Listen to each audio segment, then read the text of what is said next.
এখনকার আয়োজন শেষ করব বিশ্ব রেকর্ডে বলিভিয়ায় হাজারো বাঁশির সুরের ঐকতানের খবর দিয়ে। চলতি সপ্তাহেই সুরের জাদুতে মাতল বলিভিয়ার রাজধানী লা পাজ।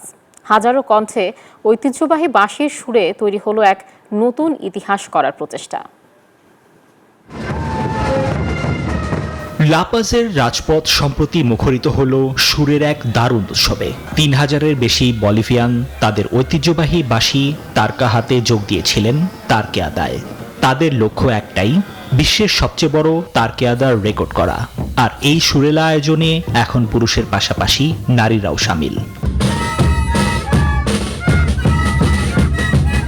তারকেয়াদা হল বলিভিয়ার এক প্রাচীন ঐতিহ্য, যেখানে তারকা নামের বিশেষ বাঁশি বাজানো হয়। এই সুর আর বাদ্যযন্ত্রটি জড়িয়ে আছে আয়মারা সংস্কৃতির সাথে, যা তাদের গর্ব আর ঐতিহ্যের প্রতীক। বান্ডেল থাকলে প্রতি সেনমানিতে টাকা বাঁচবে। বিকাশ সেনমানি বান্ডেল কিনে জিতুন প্রতি লেনদেনে। মেলানি করনেল এই আয়োজনে অংশ নেয়া এক তরুণী জানালেন তার গর্বের কথা। আগে এই বাঁশি শুধু ছেলেরাই বাজাতো, এখন মেয়েরাও এই ঐতিহ্যের অংশ হতে পেরে খুব খুশি।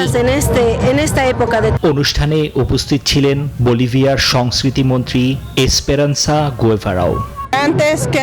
এই আয়োজনের মাধ্যমে বিশ্ব রেকর্ড গড়তে চাই আমরা, যা বলিভিয়ার সংস্কৃতিকে বিশ্বের কাছে আরো তুলে ধরবে।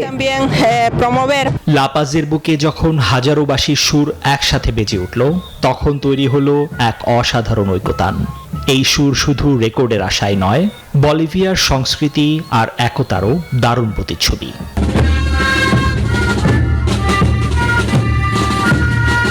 নিবির আমিন, নিউজ 24।